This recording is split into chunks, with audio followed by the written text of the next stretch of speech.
ऐसे बोल के मैं शुरुआत की कि बीच बीच में मुझे बहुत तकलीफ हुआ, क्योंकि मुझे जिस आदमी ने ज्वाइन किया, हर एक आदमी का गुरु रहते हैं ना।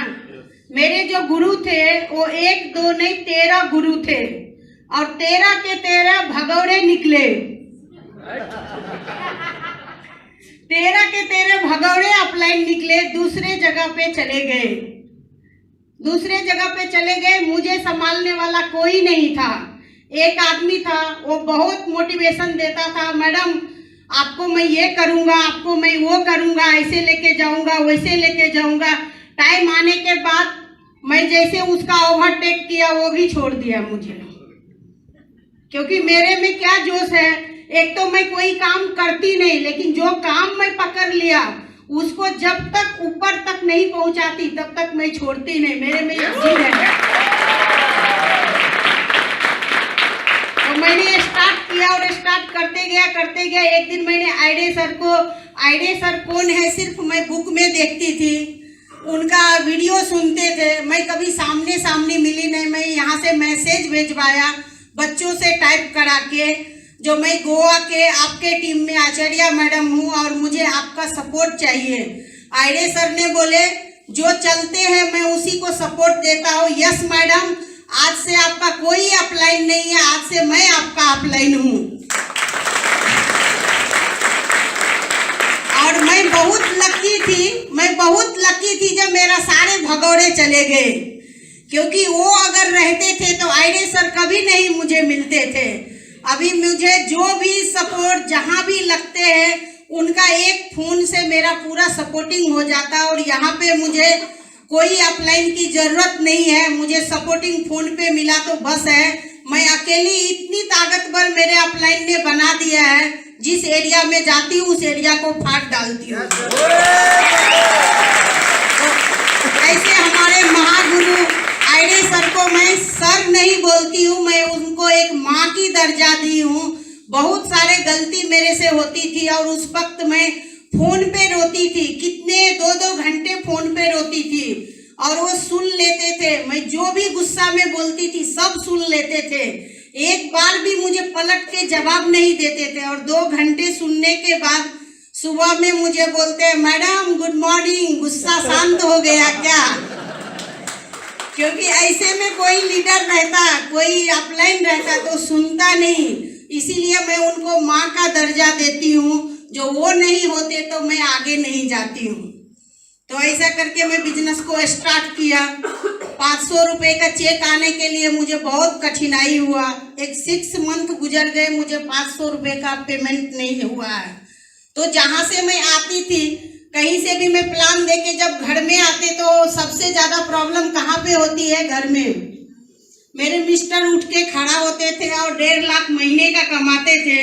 वो मुझे बोलते तेरे को मैं बहुत प्यार करता हूँ इसीलिए मार नहीं सकता हूँ, लेकिन ये जो तुम 500 वाला काम करती है ना, ये मुझे पसंद नहीं है।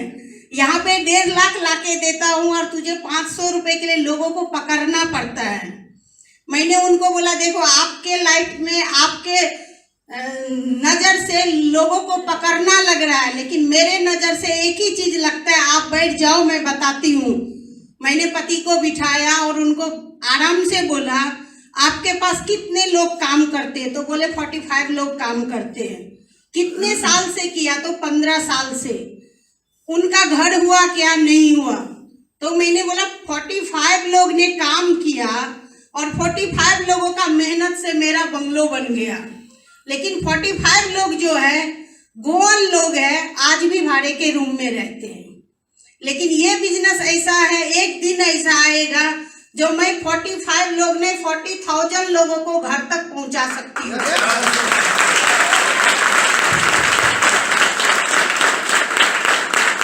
आज मुझे बहुत खुशी हो रही है। मेरे टीम में 7 लोग जो है 4 व्हीलर लिए हैं, 5 लोग अपना खुद का फ्लाइट लिए हैं। ये करते गए बहुत सारे कठिनाई आए। एक टूर आया था, आप लोग जैसे गोवा में आए हो ऐसे टूर आया था और मैं घूमने को गई थी पूरा फुल फैमिली के साथ। पॉजिटिव हुआ। जब मोबाइल चालू हुआ तो ऑफिस से फोन गया क्या, एक क्लाइंट टूट गया। और हमारा एक क्लाइंट जब टूटती है तब 1.5 लाख 2 लाख की नुकसान हो जाती है। तो मेरे पति ने बोला सब तेरे कारण हो गया, मैं यहाँ पे आया करके मेरा क्लाइंट टूट गया। इतने में बुधवार के दिन थी और बुधवार अपना लक्की डे होती है। वो मोबाइल लिए मेरे से और बोले ला मोबाइल, मेरा मोबाइल बंद हो रहा है, मैं ऑफिस में फोन करता हूँ। जैसे ही मोबाइल लिए तो 2 बार टिंग टिंग टिंग टिंग मैसेज आया। इन्होंने बोले ये फालतू तुम्हारा दिन भर माय लाइफ स्टाइल बोलते रहते हैं। मैंने बोला थोड़ा देख के तो ले लो, मेरा एजुकेशन नहीं है, मुझे पता था मेरा वीकली पेमेंट कितना आता है। मैंने बोला थोड़ा पढ़ के सुनाओ, मुझे तो पढ़ना आता नहीं है। वो देखे और उनका मुंह खुल्ला का खुल्ला ही रह गए, क्योंकि मेरा जो 2 वीक का इनकम था, 2 वीक का इनकम 65,000 था। वो देखने के बाद उनका मुंह खुला रह गया और बोले मैं गोवा पहुंचने के साथ शाम को तुम तैयार रहना, मैं 11 बजे नहीं 7 बजे आ रहा हूं और तुझे लेके फील्ड पे जाऊंगा। मुझे बहुत अच्छा हो गया, पति साथ में आए, दोनों मिलके काम करने लगे। 6 मंथ लगा था मुझे 500 रुपये लेने के लिए, लेकिन आगे के 6 मंथ में मैंने 4 व्हीलर मेंटेनिंग करना चालू कर दिया। और मैं कभी लाइफ में साइकिल भी नहीं पकड़ी थी, क्योंकि जब बचपन में मैं एक बार साइकिल पकड़ी थी तो नाले में गिर गई थी। मेरी माँ ने बोला आज के बाद से तुम कभी गाड़ी को हाथ नहीं लगाना, क्योंकि तेरे से होने वाला नहीं है। और मेरे में क्या रहता है, जिद रहता है, एक चीज पकड़ लिया तो करके दिखाऊंगी। मुझे सपने में आता था मैं 4 व्हीलर चला रही हूँ, और कहाँ चला रही हूँ, गांव में थी, लेकिन सपना मुझे गोवा का दिखता था। 4 व्हीलर चला रही हूँ।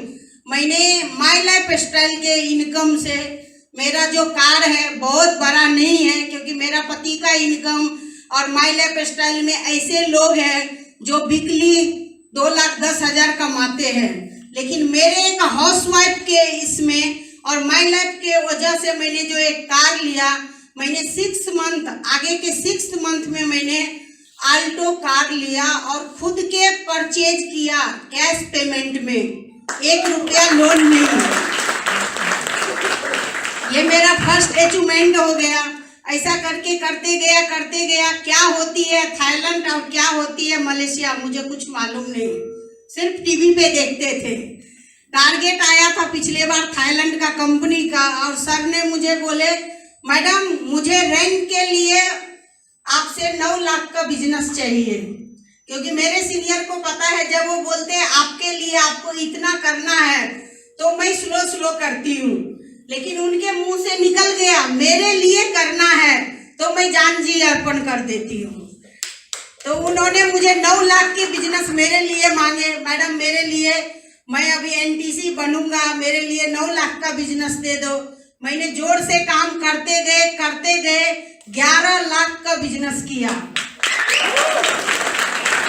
और जब 11 लाख का बिजनेस हो गया तो सर ने मुझे वहां से बोले वाह वाह वाह कमाल मैडम, कमाल कर दिया, आप थाईलैंड अचीवर बन गए। मैं बहुत खुश हुआ, लेकिन बोला सर खुशी हो गई लेकिन दुखी भी हो गई। तो बोला क्यों? मैं बोला सर राशन कार्ड पे तो नहीं जा सकते थाईलैंड, आधार कार्ड पे तो नहीं जा सकते हैं, और मेरे पास पासपोर्ट नहीं है। सर ने बोला क्यों? मैं बोला बना भी नहीं सकती हूँ ना, क्योंकि वहाँ पे बर्थ सर्टिफिकेट लगता है और स्कूल का लगता है, और मेरे पास ये दोनों पेपर नहीं है, तो मैं थाईलैंड भी नहीं जा सकती हूँ। कोई बात नहीं, मेरा अकाउंट बढ़ गया, बहुत अच्छी बात है, और आपको रैंक मिल गया।